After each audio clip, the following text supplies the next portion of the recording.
Sejam bem-vindos ao podcast da Igreja Frônesis. Você que é membro da igreja, ou você que gosta da gente, acompanha a gente pelo Instagram. Esse aqui é um espaço para a gente conversar sobre alguns temas relevantes e a gente escolheu um tema através de um livro chamado... que trata sobre a questão do perdoar, do perdão. Por que a gente escolheu esse tema? Porque ele é o tema mais polêmico. Eu, como pastor, tenho percebido que é a grande dificuldade das pessoas. Então, o objetivo aqui é poder te indicar esse livro para que você tenha boas leituras e também fazer uma resenha desse livro para que a gente consiga junto entender um pouco a ótica do Timothy Keller sobre o perdão. A capa do livro é essa aqui que a gente já colocou, ó, Perdoar, o nome do livro. Descubra por que o perdão é tão importante e como perdoar. A gente vai falar sobre esse livro, vamos te ajudar a desenvolver essa temática do perdão e a gente está aí com alguns capítulos. Provavelmente você que vai acompanhar a gente está regravando o primeiro capítulo, né? Que a gente fez a questão de não salvar e apagou. Então você vai perceber que desse capítulo para o primeiro capítulo, que a gente vai, do capítulo 1 para o capítulo 2, vai mudar um pouco a gente, né? Meu cabelo vai estar diferente. Vai estar eu e o Adi Everson aqui que está comigo. A gente está trazendo hoje alguns convidados da Igreja Frônesis. A gente até brincou aqui sobre o currículo, né, para apresentar. Extenso. O nosso currículo vai ser Adi Everson, né? Cristão e membro da Igreja Frônesis, já é muito importante isso, né? Stephanie, cristã e membro da Igreja Frônesis. Amém. Então eu estou aqui com membros, né? Quem é da igreja já conhece eles. Você que ainda não veio na nossa igreja, você vai ver eles por lá. Nosso objetivo é conversar sobre o livro, mas também falar a respeito daquilo que a gente tem conversado na igreja. Então sejam bem-vindos aqui. O Adi Everson, né? Que está me acompanhando em alguns capítulos que a gente já gravou. E a estreia hoje da Stephanie, né? E aí, pessoal? Beleza? Sejam bem-vindos, vamos conversar. O objetivo aqui é ler esse livro, é um livro muito legal, muito importante, para mim é a principal obra sobre a temática perdão. Então eu espero que vocês estão em casa assistindo a gente, vocês possam se divertir com a gente, vocês possam reconhecer seus pecados e vocês também possam, de forma prática, conhecer algumas situações, analisando o texto ou a respeito de algumas histórias que o Timothy Keller conta ou que a gente vai contar aqui. Né? Nossas particulares de algumas pessoas que a gente conheceu. Exemplos de exemplos e exemplos de conhecidos. De conhecidos, a gente não vai citar o nome dos conhecidos aqui, mas a gente vai criar exemplos práticos, né? Então eu espero que a gente possa contribuir para quem está com essa dificuldade aí de perdoar. Não é difícil só para vocês, galera. Todos nós temos esse problema, né? Então vamos lá. O primeiro passo aqui para a gente começar a conversa sobre o livro é conversar sobre o motivo do Tim Keller ter escrito esse livro. É uma coisa curiosa, porque ele vai dizer que foi um Twitter. Ele faz um Twitter, eu até trouxe aqui o Twitter, ele diz o seguinte aqui, ó, o contexto inicial do livro, só para vocês entenderem da onde surge o motivo dele escrever sobre isso. Ele diz o seguinte: quando Desmond Tutu morreu em dezembro de 2021, escrevi este comentário no Twitter. Muitas pessoas alegam que a cultura do perdão ajuda os agressores a fugirem das consequências de suas ações. Desmond Tutu defendia que, sem o perdão, nos tornamos prisioneiros dos agressores. Ele insistia que era possível buscar o perdão e a justiça ao mesmo tempo. Então, já começa a temática. Então, você que vai ler em casa o livro, você que vai comprar, né? Você precisa entender a coisa mais importante do livro. A grande problemática será que quando você perdoa, você não está suavizando para o agressor? Será que essa cultura de perdão que o cristão tanto prega, na verdade, não está pressionando ou colocando um peso sobre a pessoa afetada? Porque rola aquela história, né? Tipo, você tem que perdoar, você tem que perdoar, você tem que perdoar. Tá, mas e a pessoa que fez algo errado? Não fica mais fácil para ela? Então, ele vai fazer um Twitter sobre isso, né, dizendo que existe esse pensamento. Ele vai usar o exemplo do Tutu que dizia ao contrário, que o perdão sem a justiça eles não podem andar separados, mas precisa existir o perdão para que a justiça seja feita. Toda a problemática. Eu trouxe algumas análises do autor aqui, baseado em alguns comentários que ele viu de jornalistas ou de pessoas que são especialistas na área. Por exemplo, ele diz assim, ó, como é esperado, as reações foram diversas. Muitos sobreviventes de abusos advertiram que a exigência do perdão é usada contra as vítimas, implorando-lhes que seguissem em frente, esquecessem e, por consequência, perdoassem. Alguns que responderam acharam que esse modelo serve de estratégia para as instituições e os agressores fugirem da responsabilidade dos seus atos. Então, não é uma matemática fácil que a gente vai conversar aqui, porque realmente isso acontece, né? A gente vê em igrejas que alguns líderes usam essa ideia do perdoar para fugirem das suas responsabilidades. Isso mesmo. Então, vamos conversar um pouco sobre isso aqui, sobre essa situação. O que vocês acham? É difícil isso mesmo? Eu nunca tinha pensado por esse lado. Eu sempre ensinei sobre perdão, mas eu confesso, o que me interessou nesse livro foi essa ótica que o Tim Keller vai trazer das pessoas que são fora do cristianismo, porque a gente fica muito na nossa bolha, né? Mas realmente, se a gente não fizer corretamente, não ensinar corretamente o perdão, o que acontece é isso. A vítima que não perdoa é errada e o agressor sai impune. Então vamos já falar sobre essa problemática, o que vocês acham sobre isso, tá? Quem quer começar aí? O que vocês acham sobre isso? Tem um exemplo muito bom que aconteceu com pessoas perto de mim, que acontecia? A pessoa falava assim, eu perdoei ela, mas ela lá e eu aqui. E não há um perdão real ali, porque perdão é relacionamento, né? E a gente vai ver que Desmond Tutu, que sofreu naquela parte lá do apartheid, né? Apartheid. Sim. Ele, futuramente, ele resolve dar anistia, né? De perdoar as pessoas, confessar o crime em praça pública, e aí eles seriam perdoados, né? O que acontece nisso aí? Ele estabelece um relacionamento da pessoa que cometeu o crime com a sociedade e perdoa ela dos crimes dela, mas os crimes dela não foram totalmente perdoados, porque há cicatrizes. As pessoas ainda vão ver que aquele cara fez alguma coisa, conhecem aquele cara, porque aquele cara era um soldado da época que machucou a família, que matou a família de tal pessoa. Então ele vai estar lá sofrendo por alguma coisa, né? Mas... internamente também, né? E as pessoas falam assim, não, perdoar totalmente a pessoa é deixar ele impune e ele vai fazer de novo. Ele pode até fazer de novo, mas agora todo mundo sabe.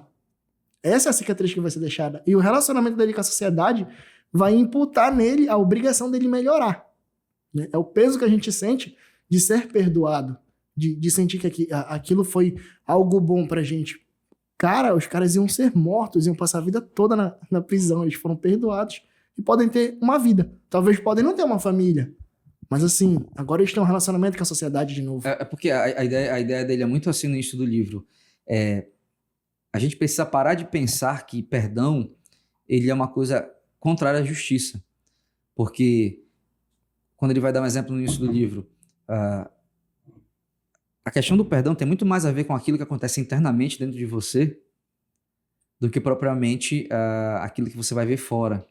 Então o que acontece é o seguinte, que às vezes, por exemplo, você foi afetado por alguém e aquela pessoa fez o mal para você, aquela pessoa já foi julgada, já está pagando pelo que fez, a vida está seguindo e você está preso.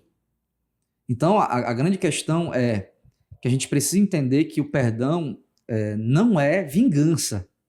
Que eu percebo que isso que acontece. A pessoa fala assim, não, eu só vou perdoar se a pessoa pagar. Só que o perdão não é isso. Isso é justiça. O que nós estamos conversando aqui é perdão. Então, geralmente há uma confusão. Eu quero usar o perdão como mecanismo de vingança ou justiça. Então, a pessoa está muito preocupada. Tá, eu vou perdoar, mas ele vai pagar? A conversa aqui do livro, primeiro resolva primeiro internamente o que você está sentindo, o que você está passando. E a justiça é um outro local. O perdão ele precisa estar ligado com a justiça, sim, mas é um outro departamento ali. Então, o que acontece é o seguinte, tem situações que a gente conversa na igreja, de situações de, 15 anos atrás, que uma pessoa já foi presa, já pagou, até morreu. E a pessoa ainda está se sentindo afetada, com a vida totalmente paralisada de uma situação que não tem como mais fazer nada. Não tem como você voltar no tempo, não tem como você resolver, que às vezes todas as resoluções foram esgotadas. Mas internamente essa pessoa, ela queria que a pessoa estivesse viva para ela poder, sei lá, arrancar um pedaço do dedo, depois a mão, sabe? Mutilar e ver aquela pessoa sofrer. E o que eu já percebi foi o seguinte: você pode pegar uma pessoa que te afetou e ver ela sofrer até a última gota de sangue. Não vai satisfazer. E o interessante é que o Desmond, ele desbanca, né? Porque ele diz que sem o perdão não há futuro para a África. Não há futuro para a África do Sul, mesmo depois de ter passado por todo aquele contexto. Boa parte dos tweets diziam, né, que o perdão, ele isentava o agressor, ele aliviava bastante, acabava colocando a culpa sobre a vítima se calava, coisas assim. Só que se a gente parar para pensar, boa parte das pessoas que elas não entendem o perdão, elas também não querem entender, na verdade, elas não são contra por causa de uma questão emocional ou uma questão de autoestima da vítima, mas sim de um pensamento próprio sobre justiça, sobre moral. Mas se a gente parar para pensar, todos nós somos sujeitos a qualquer tipo de perversidade. E aí? Mas essa é a grande questão do livro, né?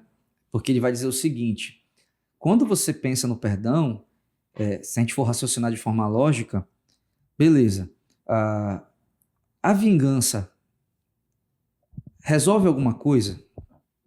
Se vingar de alguém vai resolver aquilo que internamente está acontecendo contigo? Não vai resolver. E o Desmond falava sobre isso. Então, por isso que ele fala que não há futuro. Então, a questão do perdão é uma cura interna que acontece dentro de você para que psicologicamente, sentimentalmente, você consiga reagir para o futuro. Porque senão você sempre está andando, olhando para trás, né? Então, tipo assim, o tombo é inevitável. Alguém que está andando, eu estou andando na direção aqui, mas olhando na direção contrária. Eu vou cair, porque eu não estou vendo para onde eu estou indo. Então, é interessante essa introdução do livro, porque ele já começa a abordar situações sérias, né? Será que a gente não está praticando o perdão de forma errada ou entendendo o perdão de forma errada? Então, é isso que a gente quer conversar com todo mundo aqui. Você que está assistindo a gente quer provocar essa internalidade em você, assim, ir lá dentro do teu íntimo e perguntar: será que o que você acha que é perdão não seria a vingança? Será que você não está usando esse instrumento chamado perdão só para mascarar ali o mal que você quer fazer para alguma pessoa? Então, a gente vai conversar um pouco sobre isso. É esse cuidado que o Tim Keller quer mostrar, que ele quer dizer assim na introdução: o cara não vai resolver nada. Se a gente não praticar tirar o perdão de rota, não vai resolver. Não vai deixar as pessoas psicologicamente, sentimentalmente aliviadas. Não vai trazer paz. Porque é isso que a cultura secular vai querer trazer. Olha, perdão não serve para nada. Perdão só atrapalha, tá? Vamos tirar o perdão da história.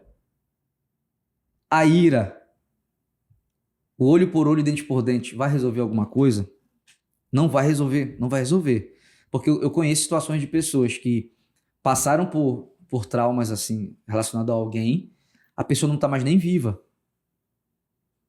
Ou então, de repente, a pessoa está presa. Ou então ele vê que a pessoa sofreu. Sabe aquela questão da pessoa que faz alguma coisa contra você e lá na frente, no futuro, quando vê a pessoa se dá mal, ou a pessoa adoece, e aí fica aquela pessoa, tá vendo? Fez mal contra as pessoas, está doente. Então, às vezes você pode ver a pessoa vegetando de doença. Você vai perceber que aquela pessoa vai morrer, que fez alguma coisa contra você, e ainda vai continuar. A falta de perdão afetando teus relacionamentos. Pode afetar teu relacionamento com teu pai, com a tua mãe, com teus filhos, no trabalho. Tu não vai ficar em paz. Então, tirar o perdão de rota não é uma opção. Não resolve nada. E é isso que eu percebo que o Keller ele quer mostrar. Tá, vocês estão criticando o perdão? Eu tenho uma coisa para falar para vocês. O perdão não exclui a justiça. Pelo contrário, eles andam juntos. Só que você precisa entender o que é o perdão de fato, como ele é praticado e o que é a justiça de fato.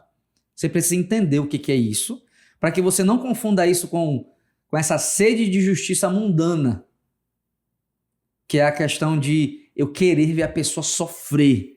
Eu só vou estar satisfeito quando a pessoa sofrer. E aí eu vou deixar para ver quem consegue me responder. A gente ensina o que é fome e sede de justiça, segundo a Bíblia.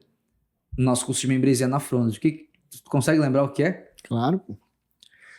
Fome e sede de justiça, cara, é um conceito muito amplo, né? A gente pode levar para os seguintes termos. A vontade inabalável da busca por Deus. Eu gosto de pensar que a fome e sede de justiça ela não pode deixar de faltar em nenhum dos nossos momentos da nossa vida. Porque assim, se eu não tiver fome para comida, né, eu não vou comer. Se eu não tiver sede para bebida, eu não vou beber. E a fome e sede de justiça naquela bem-aventurança, ela é explicada como se fosse a falta total de comida ou a falta total de água. É uma fome diferente da nossa, que é um contexto das pessoas que passam muita fome. Às vezes não comeram o dia inteiro. Pessoas que andavam no deserto, por exemplo, e ventos com terra, ventos secos que faziam a garganta ficar seca ao ponto de sangrar, de rasgar a garganta e você ficar o tempo todo com a garganta provavelmente inflamada ou arranhada. Esse andar no deserto, essa sede de andar no deserto, que você tem que direcionar a Deus como se fosse sua vontade de aprender alguma coisa. É essa que é a fome e sede de justiça que a gente deve interpretar e aplicar na nossa vida diariamente. Porque lá na bem-aventurança, quando fala sobre fome e sede de justiça, a gente sempre conversa que são 3 áreas da vida, né? Isso. Que é justiça? É tudo aquilo que é correto, né? Então, quando a Bíblia fala que a gente tem que ter fome e sede de justiça, alguns evangélicos vão entender errado. Que é aquela sede de falar a verdade na cara, de ir pra porrada, né? Porque a ira do homem não produz a justiça de Deus. Isso é interessante. A ira do homem não produz justiça de Deus. Então, o que é a justiça de Deus? Na Bíblia, é querer um relacionamento correto com Deus, é querer um relacionamento correto com as pessoas e consigo mesmo. Então, olha, isso que é justiça. Então, se a gente está entendendo que o perdão não pode existir sem a justiça, que é a crítica que muitas pessoas seculares vão dizer que, olha, perdão e justiça não andam junto. Na ótica cristã é diferente. Eu preciso querer sempre ter um relacionamento correto com Deus, como se eu estivesse com sede e fome no deserto, dias sem comer, dias sem tomar água. Eu preciso querer ter um relacionamento correto com o meu próximo, com esse mesmo fome e sede de justiça no deserto, e eu preciso querer ter um relacionamento comigo mesmo. Então é você ser correto nos seus relacionamentos. Aí que entra a justiça cristã. É essa a grande temática ali do Keller, que ele vai querer que cada cristão possa entender qual é o lugar de cada coisa. Então a gente vai aqui para uma parte prática, correto? A gente já entendeu que essa problemática é pesada, né? De como é que a gente vai fazer isso na prática na igreja, né? Então a gente vai entrar agora para uma parte prática. A gente está aqui agora, essa é uma introdução, que ele já começa a introdução por isso, né? Falando sobre esses dilemas de acusações sobre o perdão, né? São várias histórias, né, acerca do perdão. Ele no livro fala sobre várias histórias, mas tem uma parte prática que eu costumo dizer assim: se você ler só essa parte, já vale o livro. Só essa parte que a gente vai comentar aqui agora, ele vai fazer uma análise de Mateus 18, a partir do 22, se eu não me engano, né? 21. A partir do 21. Ele vai fazer uma análise para a gente entender de forma prática qual é o entendimento sobre perdão e como fazer isso, né? Como é que eu entendo e como é que eu faço isso. Só essa parte do livro já ganhou o livro inteiro. Se você tivesse só acesso a essa parte, como se fosse um artigo, você já teria ganhado um prêmio valioso. Então vamos analisar aqui agora. Basta só aplicar toda a prática descrita no livro que você vai conseguir perdoar os outros e se perdoar. Os tópicos que estão divididos aqui, quem está acompanhando a gente em casa, que a gente vai ler agora, no capítulo 1, tá com a temática assim, ó. Deixa eu só situar vocês, que vocês estiverem lendo o livro, uma história de perdão.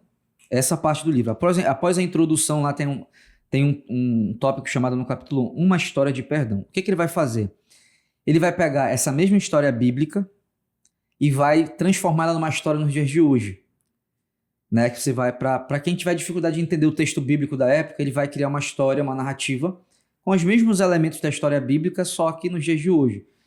É uma situação onde amigos entram numa sociedade e um dos amigos engana e vai falir a empresa e ele precisa perdoar uma quantia alta em dinheiro. Logo em seguida, ele vai entrar no texto bíblico. Então ele coloca todo o texto bíblico no livro e aí ele vai ler com a gente num tópico chamado Uma História sobre a Falta de Perdão, dentro desse capítulo 1, tá? E aí ele vai entrar no segundo tópico, a parábola do servo impiedoso. Então eu queria que a Stephanie lesse pra gente o texto bíblico, tá? Sobre O primeiro texto, lê pra gente aí o 21 e 22. Perfeito. Pessoal, Mateus capítulo 18, a partir do versículo 21, tá? Eu vou ler aqui na NVI, Nova Versão Internacional. 21 e 22? Isso. A parábola do servo impiedoso.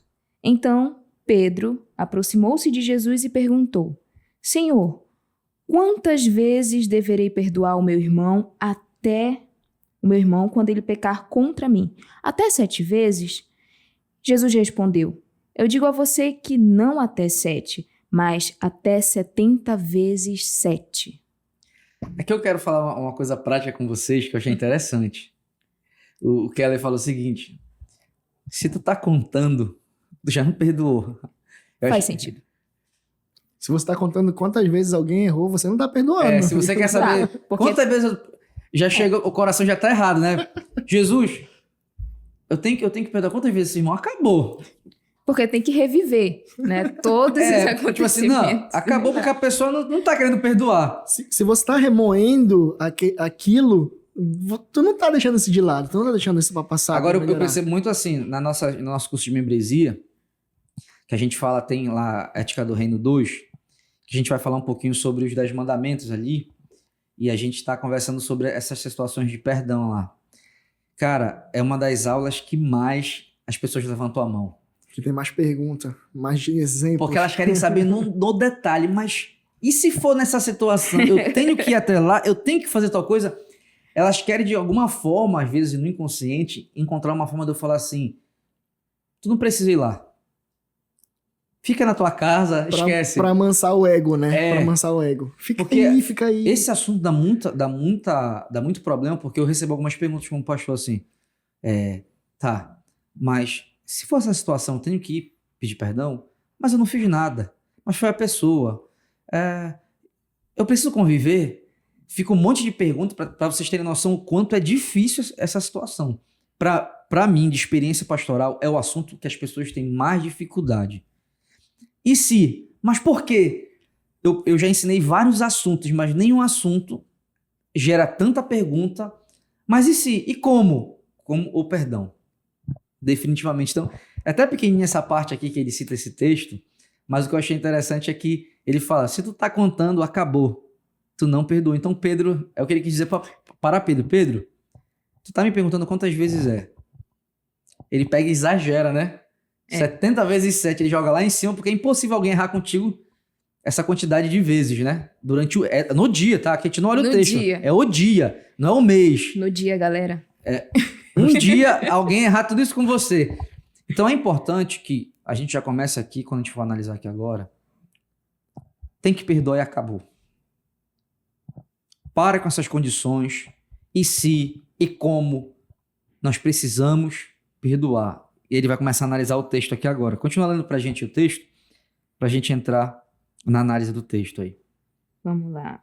Olha, antes da gente começar a seguir o texto, tem uma parte muito legal que o Keller conta, que há 2 interpretações que ele discorda, né? Que é fazer a multiplicação do número e juntar o número, né? Que é 77 ou 490. Ele explica da seguinte forma: não é a quantidade de vezes que você perdoa, mas sim porque o 7 significa perfeição, ou seja, plenitude. Pleno, né? Jesus está falando assim para Pedro: perdoa assim como eu te perdoei.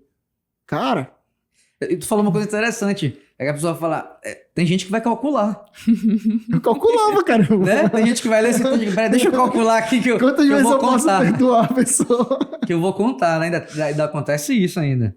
Continua lendo, Stephanie. Versículo 23.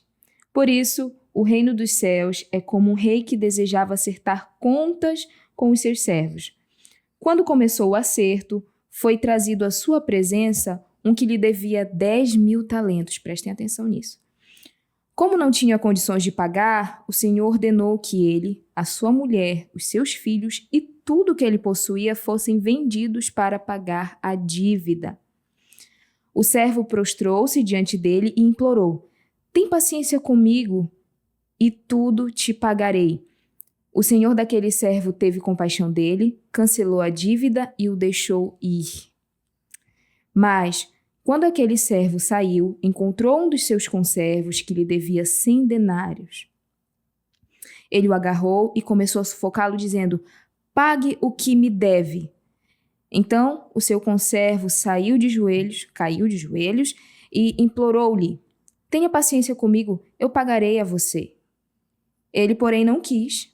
Antes, saiu e mandou lançá-lo na prisão até que pagasse a dívida. Essa é a história que a gente vai conversar. Quem está escutando a gente, é legal porque o livro do Keller vai te ajudar a interpretar essa passagem bíblica.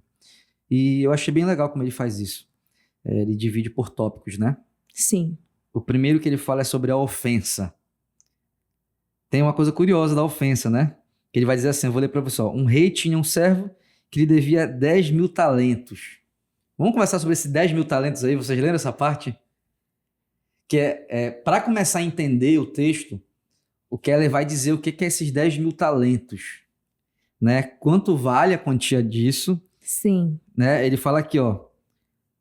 Todos os estudiosos chamam a nossa atenção à natureza deliberada e irrealista dessa quantia. Um trabalhador comum da época esperava ganhar talvez um único talento em um ano. Se trouxéssemos esse número para nossos dias, em que um trabalhador comum ganha $40.000 por ano, teríamos uma dívida de 400 bilhões de dólares, mais que o produto interno bruto de 80% dos países do mundo hoje. Então, tipo assim, é uma dívida irrealista, né? Agressiva. Agressiva. Acho que ninguém deve a esse ponto, né? Ninguém deve a esse ponto. Inclusive, já pensou? 80% dos países do mundo hoje não chegam a esse PIB somado. Não chegam a esse... Aí ele continua dizendo assim, mesmo que a história seja fictícia, ainda precisamos entender o que Jesus queria ensinar. Porque ele deduziu um número impensável na história. Naquele contexto, essa quantia não poderia ser um empréstimo comercial ou pessoal. Nenhum rei na vida real poderia entregar ou teria entregado 10.000 talentos para qualquer servo que fosse. Então, tipo assim, primeira coisa que a gente precisa entender, essa quantia não era real da época, não se emprestaria para alguém esse valor. É um valor que não pode se atingir. Esse é praticamente o valor de um império da época, que eles tinham de tesouro. Assim, um exemplo, mais ou menos, né? Que Roma carregava dentro dos seus tesouros, assim, 10.000 talentos, mais ou menos. Entendeu? Como é que eu posso falar? Por cidade recolhida, 10.000 talentos. Então, isso é impossível por servo que ganhava 1 centavo. Era um talento que um servo poderia ganhar, e se ganhasse, né? 1 centavo. Acho que é 100 denários. Eu esqueci qual é a moeda agora, mas se eu não me engano, o Spurgeon fala no livro dele, que ele conta sobre o Sermão do Monte, de Mateus, ele fala sobre a moeda. Então, o primeiro ponto que ele vai fazer, ele apresenta pra gente o que ele chama aqui de a ofensa. A ofensa que o cara deve ao senhor da época um valor que ele não vai conseguir pagar. E aí eu quero entrar numa conversa com vocês bem legal, a gente já conversou nos bastidores. O que esse cara fala pro seu senhor? Ele fala: me dá mais tempo, por favor, que eu vou te pagar tudo. Essa promessa do evangélico que vai falar para Deus assim, Deus, se tu me perdoar, eu vou te dar... Acontecia isso antigamente, eu via muita gente falar, eu vou te dar todo o meu salário do mês. Uma barganha. Deus, se tu me perdoar, eu nunca mais vou faltar um culto, não vou faltar culto, eu vou ser o primeiro a chegar, eu vou entrar em vários ministérios na igreja.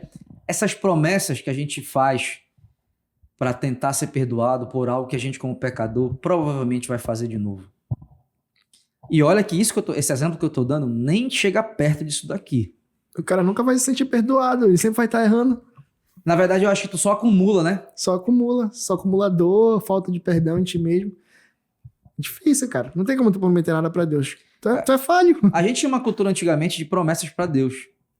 Eu não sei se diminuiu, porque o nosso contexto de igreja a gente não faz isso, né? Mas eu lembro de um contexto ali, vamos colocar assim, 2008, 2009, 2010, que estava muito, muito forte essa ideia de prometer coisas para Deus. Vocês lembram daquele negócio tem algumas igrejas que fazem um projeto de vida? Sim. Muitas igrejas fazem isso. Uma semana. Que tu anota no papelzinho tudo e tu faz várias promessas para Deus, dá uma quantia em dinheiro e para ver o que tu vai receber, né? Então, tipo assim, acontece muito isso. Essas promessas falsas, ou orando mesmo, Senhor, Agora vai. agora eu vou fazer tal coisa, agora... Eu vou ser dizimista, seu Senhor. Promessa de final de ano. Tem, Esse ano eu não vou deixar de dizimar nem um mês. tem aquela promessa, Se aumentar meu salário, se eu receber tem aquela promessa assim também, olha, se tu me der um carro, eu vou pro culto todo domingo. Ainda vou dar carona pros irmãos. O cara indo pra praia no domingo. Você tá se O cara enganando. indo na praia no domingo, aí o irmão entrando com o pé sujo, o cara ficando chateado, né? Não dando carona pra ninguém mais. Aí já começa a ver o preço do combustível, não, senhor, que... Sabe, É. porque se eu der carona, eu vou ter que cortar da minha oferta, porque O senhor conhece a minha o senhor condição. conhece a minha intenção. Resumindo, essa coração. ideia de promessas é um pouco complicado. E aqui no texto, o cara quer prometer que vai pagar uma dívida que até agora ele não pagou. E no caso aqui, é um exagero de linguagem bíblico, né? É impossível esse cara pagar. Mesmo- É impossível. Mesmo que ele acredite que vai pagar, ele não vai conseguir. Então, ele é interessante porque o primeiro ponto aqui do Keller nós temos um ponto aqui em específico. O cara sabe que está errado, né? Então, ele já percebeu que tem uma falha, ele percebeu que ele tá devendo, já é um progresso. Você saber que está devendo, né? Já é um progresso. Mas aí surge essa fala, que aqui no livro ele vai dizer o seguinte, ele vai denominar como o pedido, né? Ele vai dizer no livro o seguinte, que a palavra, existe uma palavra no original grego para pedido, né? Que é a palavra makrutumeu, que significa demorar a ferver ou a derreter, Sim. né? Que ele vai pedir assim pro servo, dá uma paciência aí. Como é que a gente consegue aplicar isso, né? O pedido de perdão dele. Porque o pedido de perdão dele, na verdade, é um pedido de perdão acreditando na sua capacidade de resolver as coisas. Uma problemática que o pastor sempre tem que resolver quando ele prega. As pessoas ainda acham que são salvas pelas suas obras. Então as pessoas ainda estão achando o seguinte, e vamos trazer esse para um tom um pouco mais pessoal, tá? Sim. Eu recebo eu converso com algumas pessoas que elas têm a certa atitude, olha só. Eu não tô mais orando e eu não tô conseguindo ler Bíblia porque eu caí. Qual é a moral da história do que eu tô falando para vocês? Elas ainda acreditam que elas só conseguem orar ou só podem orar ou ler Bíblia porque Deus olhou para ela e viu, você tá com uma vida correta. Vai lá. Vai lá, eu te recebo. Vai lá. Eu vou te dar um entendimento bíblico. Você pode orar agora porque você está sem pecado. Ainda existem pessoas com esse pensamento, isso dentro de igrejas reformadas ainda. Eles acreditam que, não, hoje eu não pequei aquele pecado que eu tenho de estimação, então eu posso orar, eu posso ler Bíblia, Deus vai me mostrar o que tem que ser feito, eu vou sentir a presença dele. É basicamente isso aqui. As pessoas acham que o céu está condicionado ao que elas fazem ainda. Eu não sei se o pior é isso, elas acharem que podem fazer, né? Porque ela acha que tem capacidade de agradar a Deus a tal ponto de merecer o céu, ou essa prisão que a pessoa acredita que Deus só recebe elas porque elas estão fazendo alguma coisa correta. Aí a gente pega alguns textos da Bíblia, alguns versículos isolados, tipo, a obra da segunda casa é maior que a da primeira, quando se reconcilia, tu já tá na tua 20ª casa, de tanto que se reconcilia. Já tá com um condomínio de casa. Condomínio. Kitnet residenciais. O poder de Deus se aperfeiçoa na minha fraqueza, aí tu tem 1 milhão aí de pecados de estimação. Isso é interessante, porque eu acho que o principal pensamento da gente é a gente entender que quando a gente fala em relação a Deus, que o Tim Keller vai relacionar esse texto na figura do próprio Jesus, né? Então esse Senhor é Jesus para ele, Sim. e o servo é como se fosse todos nós. Primeira ideia que a gente precisa entender sobre o perdão é: será que eu entendo o perdão que Deus me deu, que Cristo me deu? Primeiro ponto, eu não mereço esse perdão. Acabou. Não é o que a gente faz, não é o quanto a gente ora, não é o quanto a gente lê que tá fazendo Cristo perdoar a gente. Então já deixo para você como pastor, conselho pastoral, né? Cara, não caiam nessa armadilha de só querer orar quando vocês estão se sentindo bem com Deus. Não foi para isso que Cristo morreu. na cruz pela gente, né? Ele morreu na cruz pela gente porque ele sabia que a gente não daria conta de estar perfeito na presença dele. Então, com o pecado ou vencendo o pecado, o melhor lugar é a presença de Deus. É entendendo que tem algumas pessoas que... Eu sumi da igreja 2 semanas, né? Que eu tava esperando Deus me perdoar, passar um tempo. É tipo o tempo aqui que tu tá pedindo. Ó, Senhor, faz o seguinte. Espera 2 semanas, que é o tempo que tu esquece isso aqui, eu volto pra igreja. Deus entende. Como é que vocês veem essa questão, assim, da gente querer dar um tempo para que talvez a gente sinta o perdão de Deus ou para que a gente pague ou promessas que a gente faz? Vocês já fizeram promessas para Deus? Eu quero expor vocês aqui agora. Muitas. Vamos expor. Início de ano. Eu chamei vocês aqui, vocês nem sabem, mas eu chamei para expor vocês. Eu percebi. Eu precisava de exemplos. Exemplos didáticos. Vocês já se viram nessa situação diante do pecado de vocês? Porque o texto fala o seguinte, a Bíblia, o Senhor chama aquele servo para falar, olha, tu tá me devendo. A gente não vai escutar dessa forma, mas às vezes numa pregação é como se a gente sentisse Deus chamando a gente, falando assim, ei, tu tá errando nessa área. Né? No momento da pregação, no momento que a gente lê a Bíblia, a gente é confrontado. Qual é a postura de vocês, assim? O que vocês percebem? Vocês já se viram nesse sentido, desse pedido? Calma, Senhor. Calma. Deixa eu respirar um pouco. Deixa eu respirar. Que eu volto. Eu não tô conseguindo orar ainda, mas é porque eu preciso corrigir aquela área. Quando eu corrigir, eu volto para falar com o Senhor e para resolver esse problema. Me dá só mais uma semana para eu resolver esse vício, para eu resolver tal coisa. Como é que vocês veem isso em vocês, assim? Vocês já se viram nesse sentido, assim, de querendo deixar para depois? Ou eu não tô preparado ainda para resolver? Olha, especialmente se tratando desse livro, eu pensava assim, um pensamento bem arrogante, né? Eu diria. Tipo, o que a gente vai falar sobre o perdão, né? Não era um livro que eu pensei. A gente já tem um ensinamento sobre perdão, já ouvi falar, eu diria. Eu ouvi falar sobre perdão, é só isso mesmo, tipo, eu preciso perdoar. Mas quando, já na introdução, ele começa a basicamente espanar a minha cara, dizer assim, olha, tu não tá fazendo certo, tá, tem alguma coisa errada. Se você é uma pessoa quieta como eu, por exemplo, sou mais de, não, a pessoa errou comigo aqui, eu vou ficar na minha, vou passar muita raiva, depois, muito depois, eu vou lá e vou tentar dizer para essa pessoa. Mas quando a gente começou um estudo sobre perdão no curso de membresia, eu pensei, eu estou fazendo muito errado. É um confronto muito forte, ainda é algo que acontece comigo, confessando aqui, galera.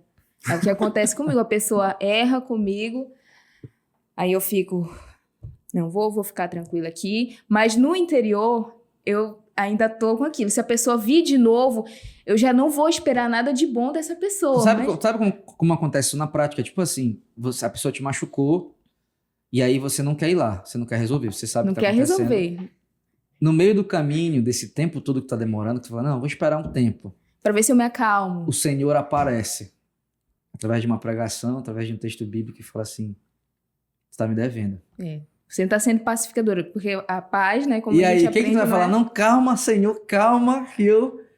Né? Então, a gente não vai conseguir pagar isso. Então, a ideia que eu queria que todo mundo entendesse em casa é que não adianta você achar que você pode enganar Deus. Já tentou enganar Deus, Jefferson? Com certeza. Quem nunca, né? Gente, tá tranquilo aqui, tipo mas assim, não é claro pra vocês isso, que às vezes a gente ainda acha que é nossas obras que a gente engana Deus. Deus tá comovido porque hoje eu orei muito, mas ele sabe que amanhã ou porque tá tu certo. vai pecar. E a gente perde essa dimensão de Deus, né? Porque antigamente assim, fazia muito mais coisas nas igrejas, né? Tinha muito mais disposição, mas tinha muito menos oração e muito menos leitura. E a gente usava como justificativa, né? Não, tô fazendo algo pra Deus. Tô fazendo obra de Deus, eu tô trabalhando, eu tô ajudando o pessoal aí no culto e tal, mas... Cara... Pra esconder teus erros ali, né? O principal, que é a forma de justiça, que é justamente a oração e a leitura de Bíblia, que vai me alimentar, que vai me dar coragem de enfrentar o pecado, eu não tô fazendo. Aí o jejum que tu fazia era o jejum de celular. O jejum de celular. Pô. Eu fazia uns propósitos pra não comer carne. Só tomar 21 sopa. dias de Daniel acordando às 5h30, tirando a farinha do prato do paraense. É isso. E na verdade, o que eu percebo é assim, nessa figura aqui que ela quer mostrar pra gente, cara pede paciência para algo que ele sabe que não vai resolver. Por isso que eu quero deixar bem claro, eu quero olhar para essa câmera aqui, para ficar bem, né? Para dizer que eu tô acostumado com esse ambiente. Se você tá em casa escutando a gente, se você acha que você vai resolver por conta própria um pecado e um problema para depois ter uma vida com Deus, eu vou te avisar antes, tu não vai conseguir. Não vai. A gente só resolve problema de pecado com Deus. Por isso que o perdão, ele não depende do que você faz. Você não está emocionando Deus, você não está tocando o coração de Deus e você não está surpreendendo Deus, porque o acerto de hoje está acompanhado do conhecimento que Deus tem dos 1 milhão de erros que vai vir no futuro. Ele consegue ver isso tudo ao mesmo tempo. Então, essa ideia de que eu vou na igreja quando eu resolver tal coisa, eu vou melhorar e orar e ler Bíblia quando eu resolver tal situação, não vai adiantar. É sujo, como diz o parente, é todo imundo de pecado que a gente precisa estar na presença de Deus porque é Ele que nos limpa, é Ele que nos perdoa. Então é basicamente isso, né? Essa parte, tanto do pedido, né? O que ela vai dizer é o seguinte, esse pedido de paciência do cara que ele tá fora da realidade. É um ponto interessante, né? Porque a gente não estabelece o que é o perdão. A gente pega assim o perdão e fala, perdão, vou desculpar o cara aqui, tá tudo bem. Mas como a gente olha pro perdão dentro da comunidade cristã, dentro da presença de Deus, a gente tem que interpretar. O perdão é dado por quê? A gente olha pro pecado, né? O perdão é dado por causa do pecado, por causa das tuas transgressões, né? Então, já que você foi perdoado, alguém cometeu esse pecado, você cometeu esse pecado e você foi perdoado. O seu pecado foi mandado por mar do esquecimento, mas alguém pagou por ele e você não olha isso. E o que ele até descreve aqui, então o perdão é uma espécie de sofrimento voluntário. Ao perdoar, em vez de retaliar, você decide arcar com os custos. O que isso lembra a gente? O sofrimento de Jesus na cruz. Pelo teu pecado, mano, pelo teu pecado, porque cara. o que ele vai começar a falar é o seguinte, pra gente começar a entender o perdão, o que ele quer dizer aqui? Tu tem que entender o que Jesus fez contigo. Então aqui, é Jesus que te confronta, como esse servo confrontou, o Senhor confrontou o servo, é Jesus que te chama, olha, tem situações erradas aqui na tua vida, tu tá me devendo. Ele te confronta, e não adianta a gente prometer para Cristo que a gente vai ser 100% perfeito e vai merecer o céu. Não adianta chegar diante de Deus e fazer isso. A gente precisa de ajuda. Então, o primeiro ponto é bem-aventurados os pobres de espírito. Exatamente. Eu preciso ter noção de quem eu sou e de quanto eu preciso de ajuda. Se eu não entender isso, eu não vou conseguir perdoar ninguém. Acabou.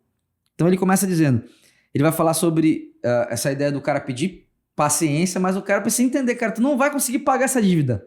O que o rei faz? O que esse senhor faz no texto? Ele perdoa. Essa dívida é impagável, só que é o que o diabo só falou. Tá, não é porque tu foi perdoado que a dívida foi esquecida, alguém teve que assumir esse dano. Que no caso da nossa vida foi Jesus Cristo. Ele sofreu pelos nossos pecados, ele pagou a nossa dívida. Então, o que eu quero que vocês entendam, a gente está aqui, quem está em casa, a base para entender perdão está nesse início desse capítulo aqui, desse versículo. Aonde? Aonde o Senhor chama o servo, diz que ele tem uma dívida imperdoável. Estrondosa. O servo diz que vai pagar, mas não vai conseguir. O Senhor fala, eu vou te perdoar.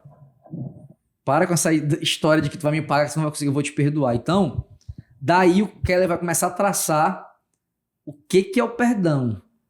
Então, já quero deixar de antemão. É difícil e é extremamente... A régua que mede isso é Cristo. Como é que eu posso medir como eu devo perdoar? É porque eu vi o fulano fazer? Eu vi o ciclano fazer? Não. A regra é o padrão do que Cristo fez com a gente. E aí começa a ficar mais difícil agora pra gente. Ele vai pro segundo ponto, que é a soltura, que é justamente esse oferecimento de perdão. Ele fala assim, o rei soltou e perdoou-lhe a dívida, livrando o servo da responsabilidade e obrigação.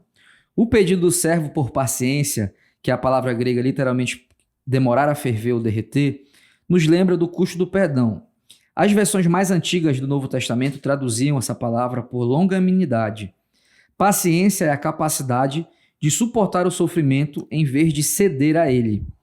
Perdoar a dívida de alguém é assumir a dívida a você mesmo, que é aquilo que tu falou, né? Aí tem uma coisa que eu achei interessante que ele colocou assim, ó. No entanto, o custo da transgressão não desaparece no ar. Ou você arruma o dinheiro para comprar outro carro, ou fica sem carro. De qualquer maneira, perdoar significa que o custo da transgressão passa do transgressor para você e você vive com isso. Então, o perdão é uma espécie de sofrimento voluntário. Importantíssimo isso. Vocês estão aqui, quem está escutando a gente, você já precisa entender que quando você decide perdoar, você vai assumir o prejuízo. Você vai se colocar voluntariamente como alguém que vai assumir o dano. Por que ele está dizendo isso? Ele tá olhando para quem quando ele fala essa fala aqui? Para Jesus. Para Jesus, né? Resposta C de Cristo. Ser de Cristo. Então, tipo assim, daqui a gente já tem uma situação bem difícil de ser cumprida. Porque agora Cristo, ele vai ser o padrão, né?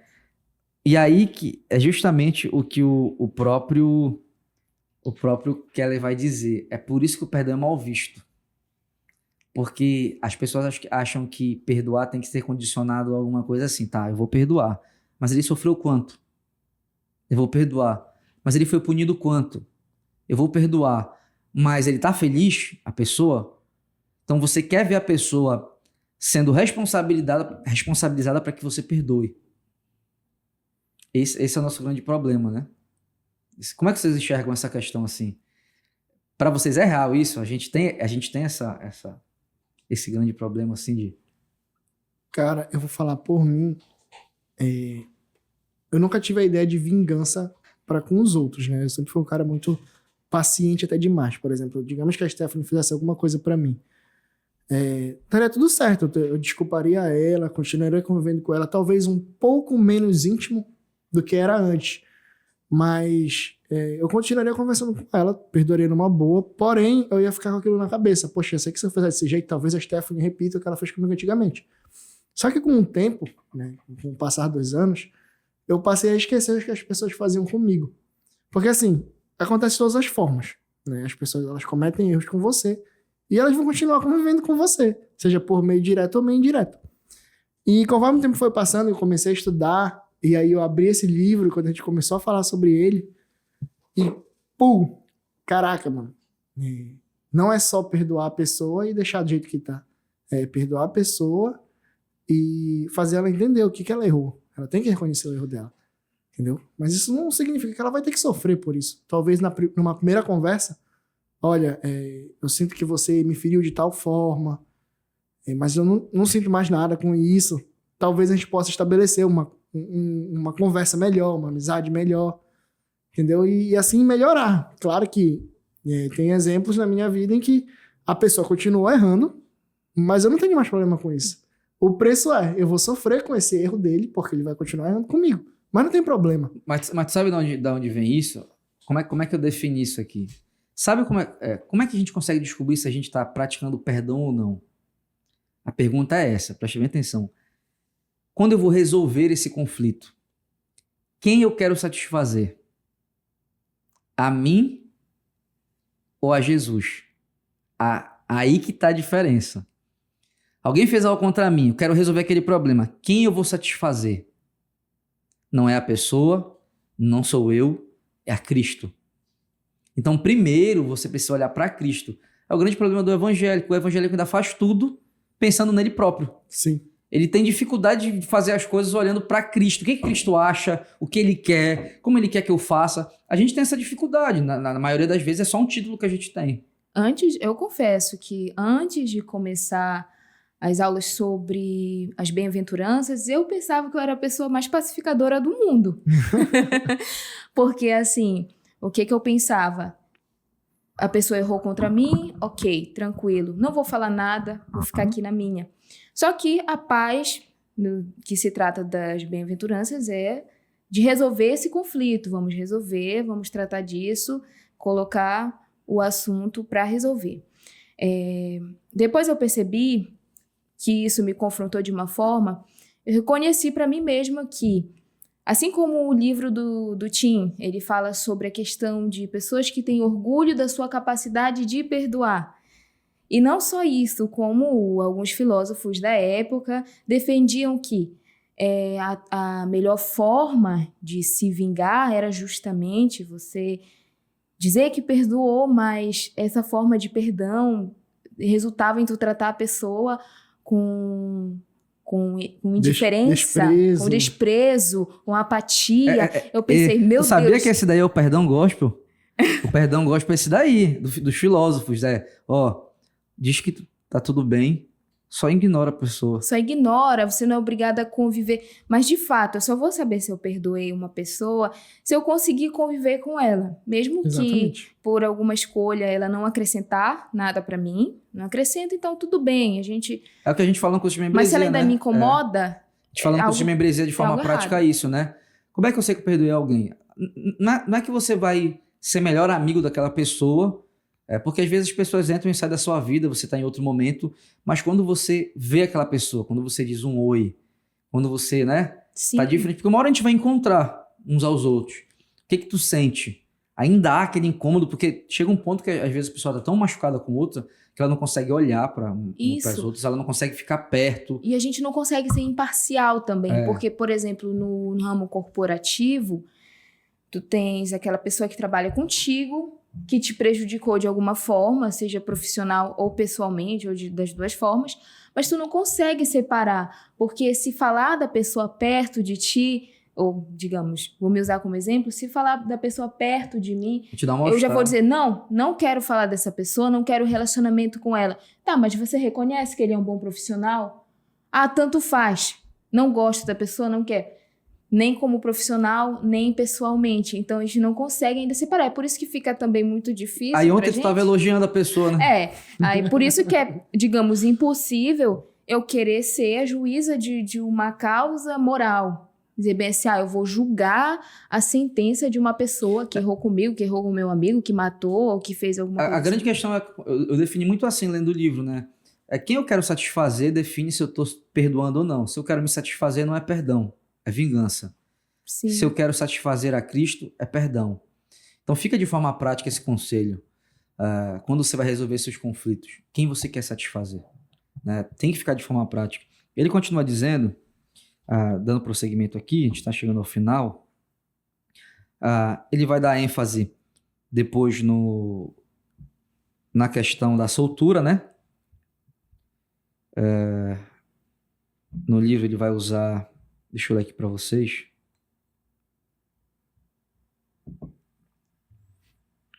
É interessante que ele separa em 5 pontos, né?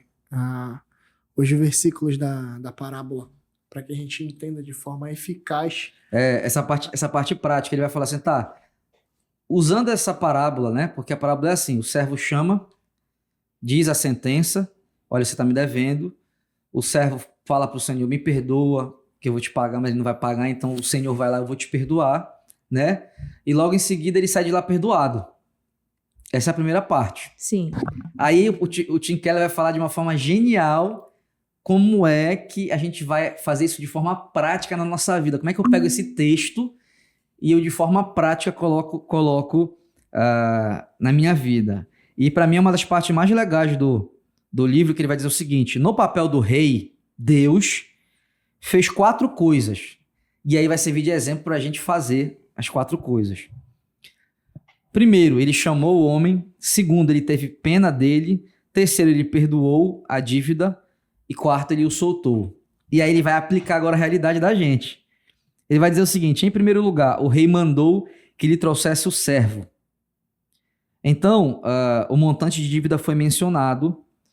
O perdão começa com a exposição da verdade em vez de encobrimento com desculpas e meias verdades. Primeira solução prática para resolver conflitos. Você precisa conversar. E é muito difícil nos dias de hoje. Com a pessoa. Conversar. Nossa, cara. Conversar. Nossa, que difícil. Eu sou casado e é difícil conversar com a minha esposa. Não, isso acontece em casa. Às vezes, isso é muito real para todo casado. Ou então para alguém que está morando com os pais. Você convive com aquelas pessoas o tempo todo, você não consegue ter intimidade para falar se eu preciso te contar algo, eu preciso te falar a verdade. Está acontecendo algo que você está fazendo que tá me me machucando, que eu não tô gostando. A gente não tem coragem para falar com as pessoas dentro de casa. Às vezes a gente tem medo da reação delas.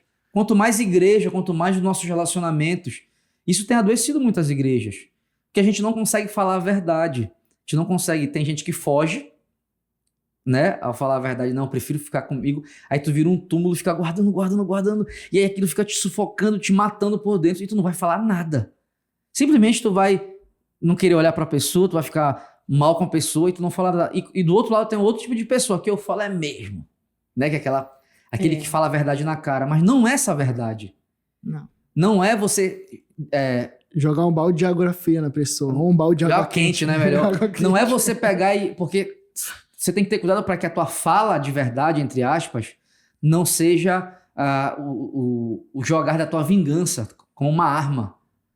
Então é uma coisa muito interessante, porque ele vai dizer o seguinte: para resolver um conflito tem que saber falar. Aí o ponto é difícil. É porque ele até fala mais na frente, né? Que em primeiro lugar a gente tem que entender que a transgressão ela tem que ser punida. Então ela tem que ser evidenciada. E a conversa vai fazer isso. E se a gente é evangélico, se a gente é cristão, quais são as teses que tu vai chegar para uma conversa? O quanto de Bíblia tu sabe? Porque também pode ser que esse falar de verdade seja só minha opinião sendo jogada para que aquela pessoa possa sentir a dor que eu estou sentindo. E não é isso que ele está dizendo. De fato, a gente precisa, como cristão, apontar uma solução bíblica. Cara, aconteceu isso e isso me entristeceu. Biblicamente, aconteceu um erro. Não pode estudar, não pode ter esse comportamento, não pode fazer isso. Num ambiente que a gente não lê Bíblia. Isso dentro de uma comunidade cristã, né? Dentro de uma comunidade cristã que você não lê Bíblia, é difícil fazer isso. E quando a outra pessoa tem a iniciativa de te chamar? Ainda tem isso. Ainda e se tem você isso? for a pessoa que vai receber as verdades, porque né? já pensou, uma pessoa que não está num convívio cristão, né? Que se espera que eu tô na igreja, tô estudando, e eu ainda não entendi o mal que eu tô fazendo para uma pessoa. Essa pessoa me chama e, de repente, eu tô sendo corrigida por alguém que não frequenta a igreja, que não lê a Bíblia, por exemplo. Então, se já é difícil conversar, porque o nosso ego geralmente fala muito alto, às vezes a gente já quer uma desculpa para isso. Imagina quando uma outra pessoa tem a iniciativa de te chamar, tu é confrontado com uma coisa que tu tá fazendo, mas aí tu já fica, meu Deus, que desculpa eu vou dar a respeito disso? Aí já fica bem difícil porque, também. por exemplo, o que ele quer definir aqui é, para que o perdão exista na realidade da vida da igreja, o que tem que acontecer? Tem que ter alguém que consiga falar a verdade de forma justa, com humildade, com amor, e tem que ter alguém disposto a escutar. Não é fácil.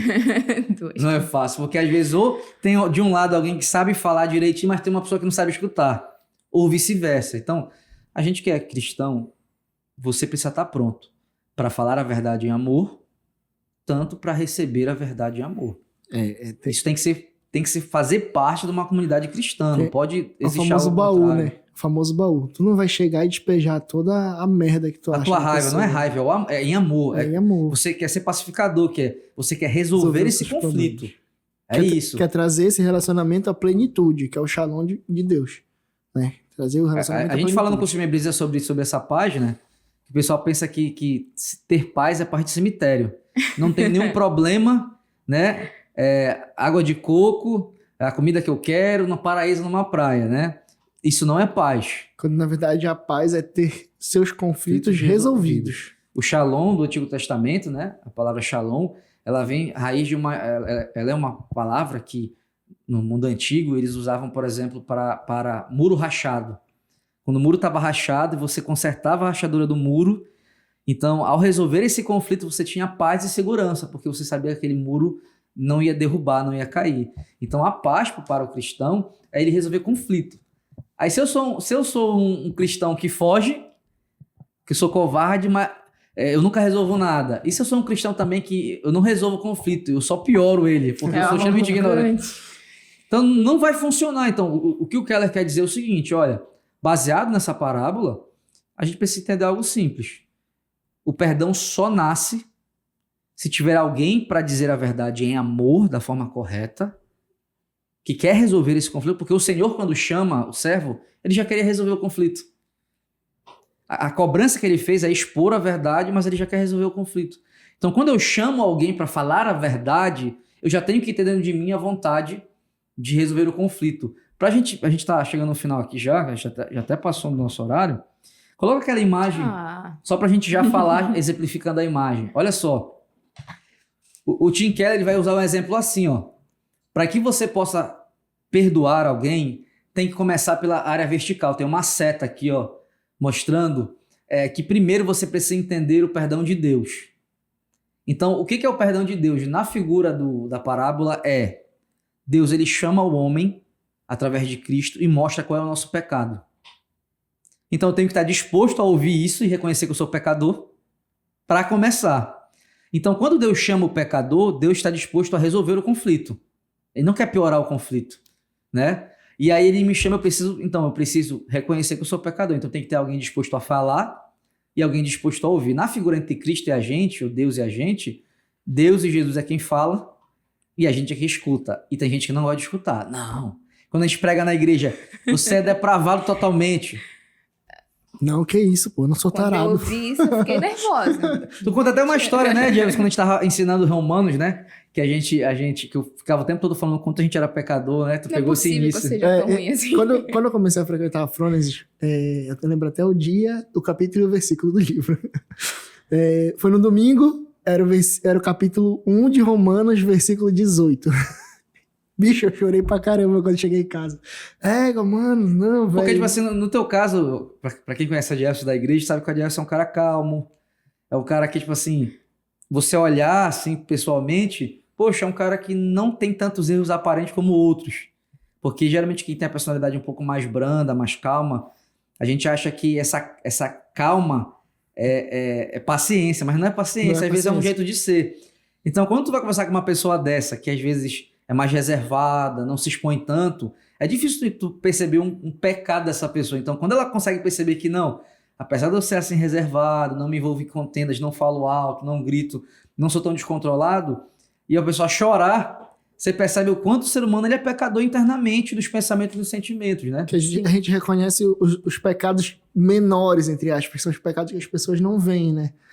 Desrespeitar os pais, não ter amor pelo próximo, fugir de oração e de leitura de Bíblia. São os pecados que todo mundo fala assim, não, esse pecado eu aceito, né? Tu peca nisso? Tudo bem. Tudo bem, não tem problema. São os pecados que são mais aceitáveis, né? Tem os pecados aceitáveis no meio da comunidade cristã. Não é possível que eu seja tão ruim assim. Assim. Desonrar o pai não, isso é menos, né? Nunca fiz isso, tudo bem. Não orar? Não orar. Todo mundo faz isso, né? Tem essas questões. Mas esse gráfico aqui que está no livro, que é o ponto alto, ele vai mostrar.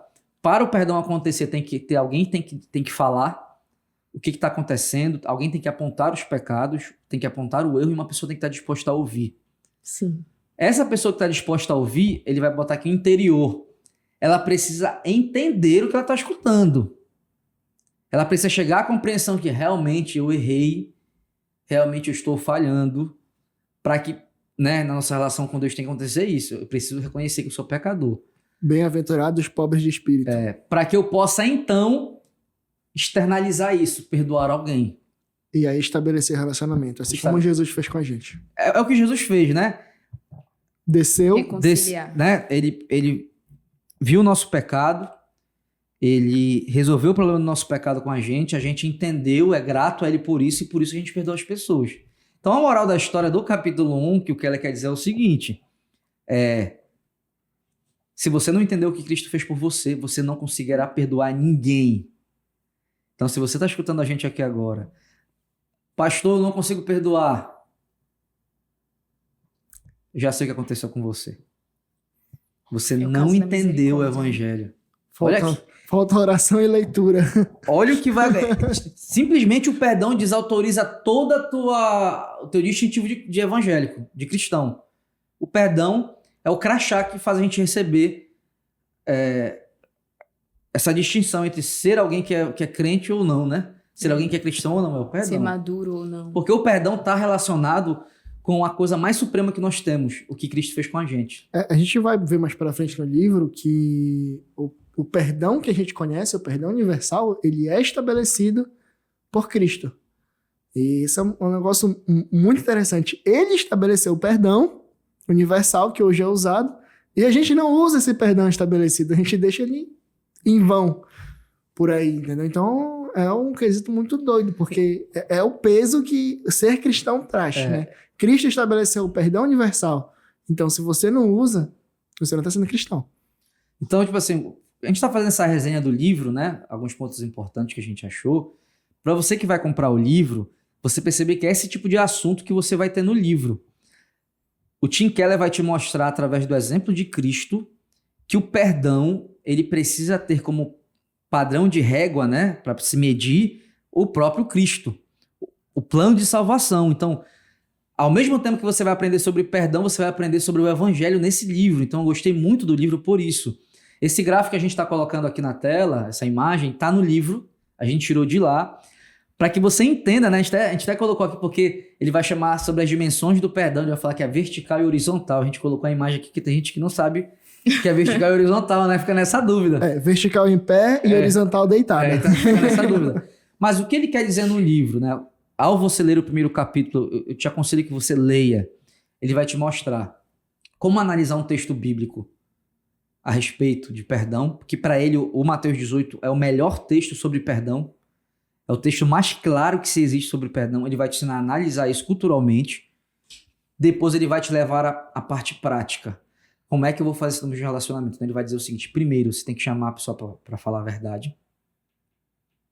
Segundo, você vai ter que já estar disposto a perdoar essa pessoa. Então, tipo assim, quando eu for falar a verdade internamente, eu já preciso estar com a missão já aqui no meu coração. Eu tô indo para aquela conversa porque eu quero resolver o problema. Eu não quero colocar mais fogo no problema, eu não quero fazer renascer aquilo que está esquecido anos atrás. Eu quero resolver.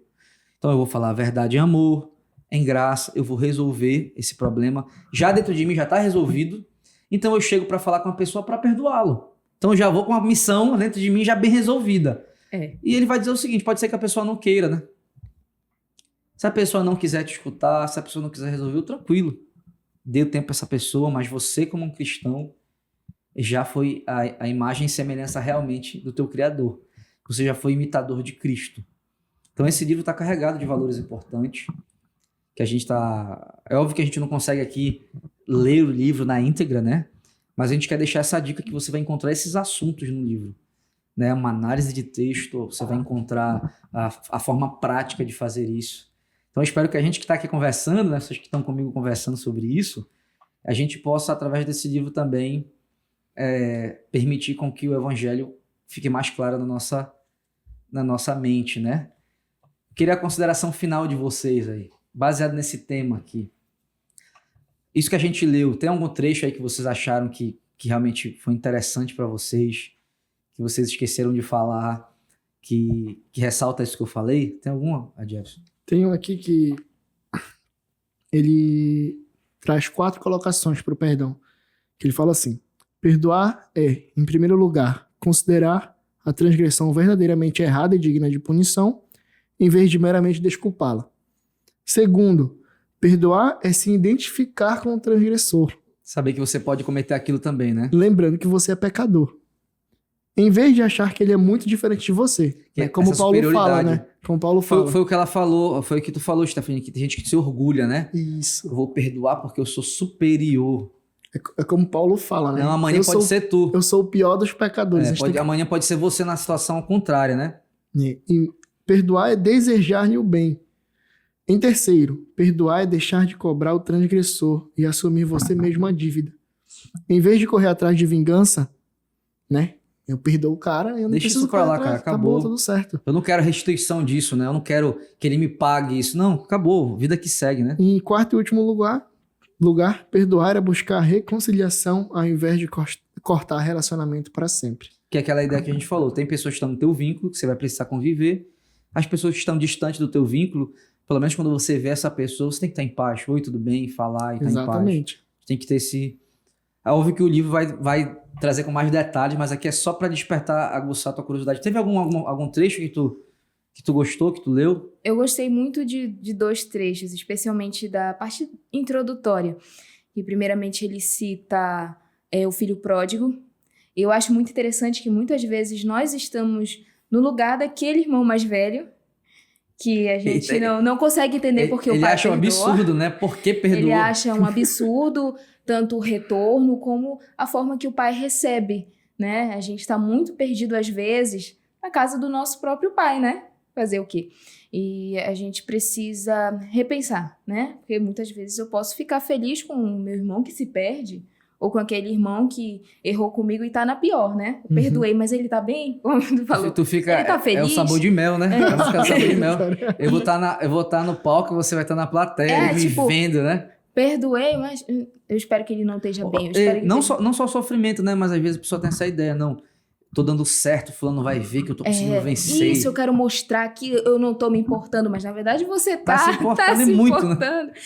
E um outro ponto que eu gostei muito foi a história que ele conta sobre o avivamento que iniciou porque um jovem resolveu confessar os seus pecados, foi até um pastor, né? Para confessar os erros dele, e isso gerou um efeito muitas pessoas querem em influenciar. Que muitas pessoas também tomaram a mesma iniciativa e mudou a realidade daquela cidade. Relacionamentos foram reconstruídos, casamentos que estavam fracassados mudaram de realidade, e eu gostei muito. É porque o perdão é uma prática que cura a nossa alma, né? Faz a gente pensar de forma diferente. O perdão aproxima muito a gente de quem é Jesus. Então a pessoa fala, poxa, eu queria tanto entender, sentir Jesus. Não tem nada mais supremo do que o perdão. O perdão é o lugar mais próximo de Deus. Eu defino assim. O perdão é o lugar mais próximo de Deus. O perdão é aquilo que mais faz a gente agradar a Deus. Então você que está escutando a gente na nossa conversa aqui, compre esse livro. Vocês precisam comprar esse livro, vocês precisam ler. Tem muita gente na igreja que está aprisionada com esse problema de perdoar. Eu tenho certeza que o Tim Keller vai te ajudar. E a nossa missão aqui através dos nossos comentários, fazer você enxergar alguma coisa que de repente você leu e não percebeu. Mas só o primeiro capítulo já valia o livro. Porque já está valendo esse livro, porque que conteúdo precioso que o Keller vai dar pra gente. Então eu agradeço vocês estarem comigo aqui me ajudando, né? Fazendo os comentários de vocês. Eu agradeço quem está assistindo a gente até agora. A gente vai colocar esses capítulos semanalmente, assim eu espero, né? Para vocês que não sabem aí, quem ficou até o final dos bastidores, a gente tinha gravado já, tá tudo gravadinho, perdemos 2 capítulos, né? Como eu falei no início. Então estamos regravando agora o capítulo 1 para poder lançar o podcast, né? Mas esse podcast, o objetivo é para que as pessoas da nossa igreja possam também ter acesso a conteúdos que estão relacionados ao nosso cotidiano de igreja, assuntos extras que a gente está ensinando na igreja aqui, a gente traz outros assuntos. E também para quem gosta da gente tem uma galera que escuta a gente de longe, né? No Instagram a gente estava transmitindo lives no Instagram lá e acabou passando agora para o YouTube. Então tem aquelas pessoas, são poucas pessoas que nos escutam, mas são valiosas para a gente, né? Espero que a gente possa estar contribuindo. Então agradeço a todos que ficaram assistindo a gente, vocês que estão aqui comigo, são meus parceiros aqui nessa conversa para que a gente possa conversar junto. Muito obrigado. Que Deus possa nos abençoar para que a gente consiga sempre perdoar. Amém. Amém. Perdoem, por favor. É difícil para todos nós, galera, mas Vamos aí. Vamos tentar perdoar. Vamos aprender também, né? Não é só tentar, vamos aprender. Vamos aprender a perdoar. Ainda bem que Deus deixou o Keller com a gente. Vocês não dizerem, pro Tayan é fácil. Não é. Ele é o pastor, para ele é fácil. Para Jefferson é fácil, para Stephanie não é. Para todo mundo é difícil. Onde existe pecado é difícil perdoar. Então o Keller fala isso, né? Onde existe o problema da dificuldade de perdoar é o pecado. Então muito obrigado, gente. Até a próxima e por hoje é só.